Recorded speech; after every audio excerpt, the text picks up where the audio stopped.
Bienvenue sur DCA Watch. Faisons le point sur les marchés qui semblent repartir à la hausse après quelques hésitations la semaine dernière. Le SP500 est toujours dans une tendance positive à moyen terme et a rejoint ses plus hauts historiques. Pour confirmer cette tendance haussière, il doit maintenant dépasser son plus haut historique qui joue le rôle de résistance.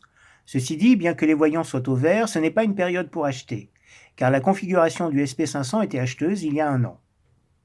La tendance est également positive pour le CAC 40. Mais après avoir consolidé en 2023, le rebond de fin d'année a permis d'afficher une zone d'achat en décembre.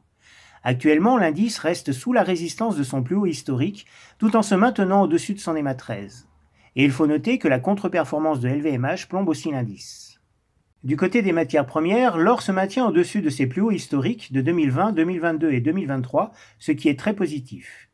Comme je l'explique dans la précédente vidéo, la tendance est positive sur l'or, mais il pourrait consolider vers les 1950 $ pour rebondir ensuite.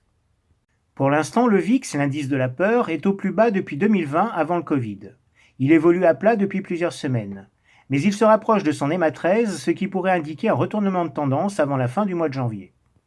Si on affiche le MACD, on voit qu'il se rapproche de son signal, indiquant un possible retournement positif s'il le franchit à la hausse.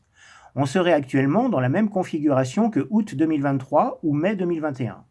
C'est également le cas pour la période pré-Covid, mais rien n'indique pour l'instant un krach boursier, car on se dirige plutôt vers un atterrissage en douceur de l'économie et une baisse planifiée des taux qui suit celle de l'inflation. En effet, l'anticipation de la baisse des taux se traduit par une hausse des obligations américaines à 10 ans. On peut remarquer que la lagging span d'Ishimoku en pointillé noir sur le graphique a désormais rejoint le cours des 26 périodes précédentes. En le franchissant à la hausse, cela confirmerait le retournement de tendance haussier débuté au mois de novembre.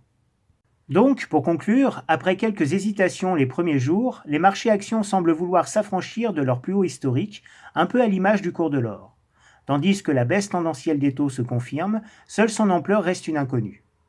Voilà pour cette semaine, sur ce, bon investissement à tous.